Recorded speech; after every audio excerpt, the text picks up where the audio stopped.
welcome back to Science Class 7 channel. So today I am going to continue the explanation part only. So in the previous video I had explained to about the alimentary canal, various compartment of the alimentary canal. I hope you had seen also that video. Today I am going to tell you that there are 5 processes. There are some processes and that processes total is 5 processes involved in the utilization of food. जैसे हम लोग food लेते हैं वो हम लोग का body में कैसे यूटिलाइज होता है, उसके लिए 5 प्रोसेसेस है हम लोग आज आपको इस वीडियो में पढ़ाएंगे. तो क्या है कि ये जो टॉपिक है ये बहुत लंबा है, बहुत ही लंबा है, बहुत समय लगा कि इसलिए हम चाहते हैं कि आपको शॉर्ट में ही बता दें. और बट शॉर्ट में तो हम बताएंगे बट सारा कॉन्सेप्ट हम आपको क्लियर करवाएंगे.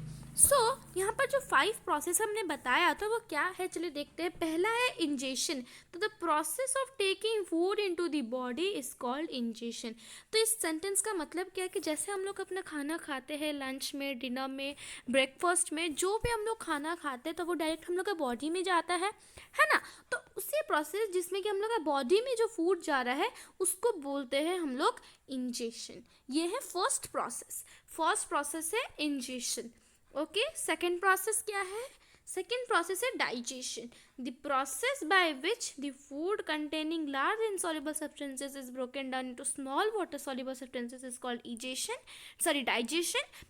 सो क्या होता है ना कि जैसे हम लोग अपना खाना लेते हैं, हम लोग का बॉडी में लेते हैं, तो जो हम लोग खाना खाते हैं ना, जैसे हम लोग मान लीजिए मैं आपको एग्जांपल दे रही हूँ कि आज हम लोग लंच में राइस खाए, ठीक है, राइस खाए. तो राइस जो हम लोग खाने से पहले वो मीन्स इनसॉल्युबल सब्सटेंसेस होते हैं जो कि हम लोग का बॉडी बिल्कुल अब्जॉर्ब नहीं कर सकता है.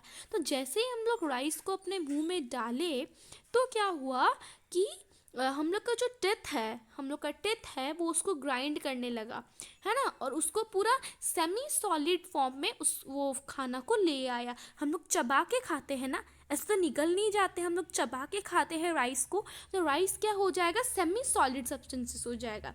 अंडरस्टूड? तो उसी प्रोसेस को बोलते हैं डाइजेशन. ऐसा प्रोसेस जिसमें जो इनसॉल्युबल सब्सटेंसेस जो होते हैं वो वाटर सॉल्युबल सब्सटेंसेस हो जाते हैं जो कि हम लोग का बॉडी एब्जॉर्ब कर लेता है, उसी प्रोसेस को बोलते हैं डाइजेशन. तो ये है हम लोग का सेकेंड प्रोसेस डाइजेशन. और डाइजेशन का 2 प्रोसेस है, डाइजेशन का 2 मेथड है. पहला है फिजिकल मेथड, नेक्स्ट है केमिकल मेथड.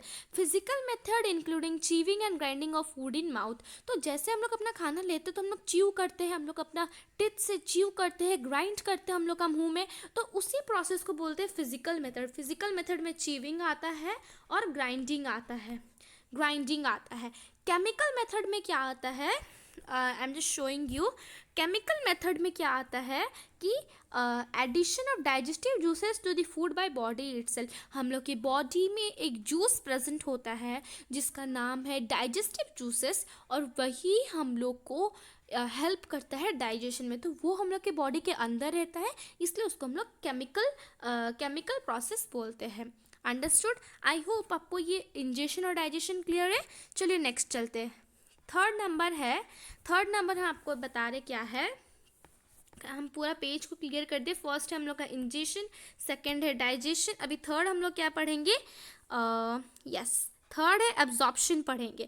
तो एब्जॉर्प्शन क्या है, the process by which the digested food pass through the intestinal wall into the blood stream is called absorption. तो क्या होता है ना कि जैसे हम लोग अपना खाना लेते हैं तो वो इनसॉल्युबल सब्सटेंसेस से वाटर सॉल्युबल सब्सटेंसेस होते हैं जिसको डाइजेशन बोलते हैं. फिर वाटर सॉल्युबल सब्सटेंसेस जो हो जाते हैं वो हम लोग का बॉडी अब्जॉर्व कर लेता है ना. अब्जॉर्व करके हम लोग का जो ब्लड स्ट्रीम है, हम लोग का जो नर्व्स है, वो सारे, जिसमें नर्व्स में क्या प्रेजेंट होते हैं, ब्लड्स प्रेजेंट होते हैं, है ना. हम बोलते हैं ना मम्मी पापा लोग कि अगर नर्व्स काट लो, नर्व्स किसी का कट जाए तो वो आदमी मर जाता है. क्यों? कहना उनका डायरेक्ट नर्व्स कट रहा है तो वहीं से पूरा मीन्स ब्लड सर्कुलेशन बंद हो जाता है ना. तो इसलिए जैसे ही हम लोग का वाटर सॉल्युबल सब्सटेंसेस बन जाएगा डाइजेशन प्रोसेस में, तो वो जितना भी हम लोग मीन्स हम लोग का जो वाटर सॉल्युबल, हम लोग का जो फूड है वो फूड डाइजेस्टेड हो चुका होगा, और फिर वो अब्जॉर्प्शन, फिर हम लोग का ब्लड स्ट्रीम को डाइजेशन शिफ्ट कर देगा. इंजेशन किसको शिफ्ट किया, इंजेशन जो खाना खाए थे वो डाइजेशन को शिफ्ट किया, डाइजेशन वो करके वो किसको शिफ्ट किया,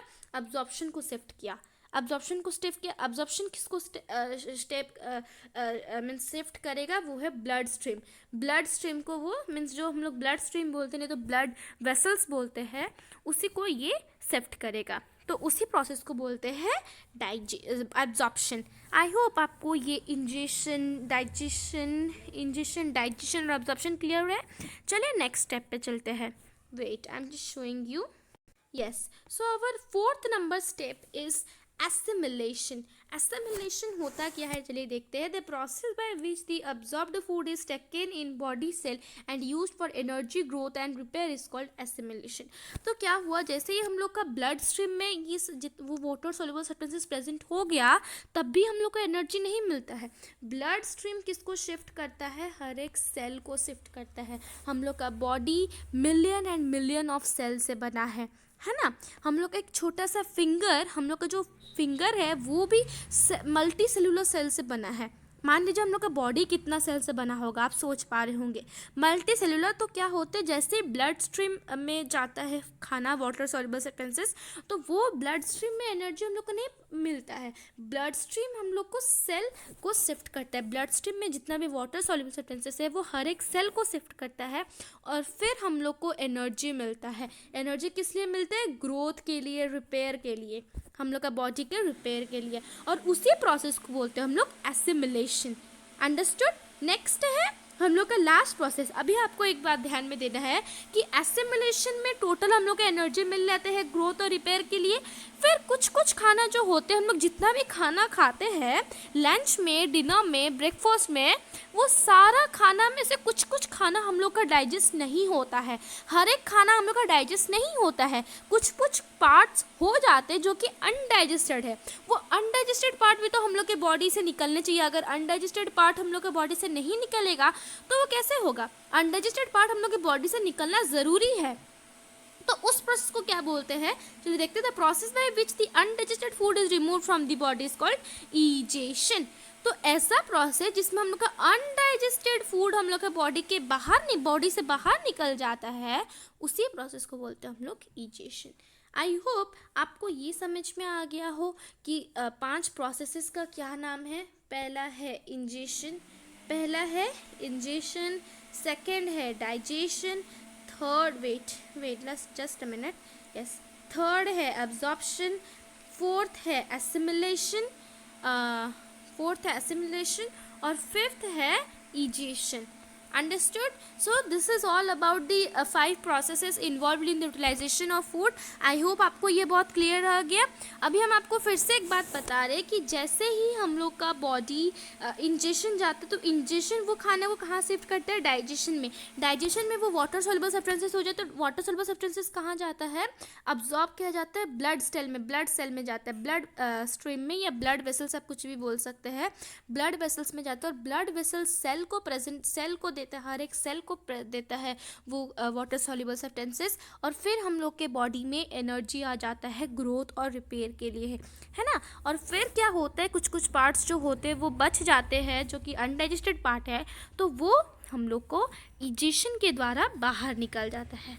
understood? This is all about different means 5 processes. I hope आपको समझ में आया हो। Thank you.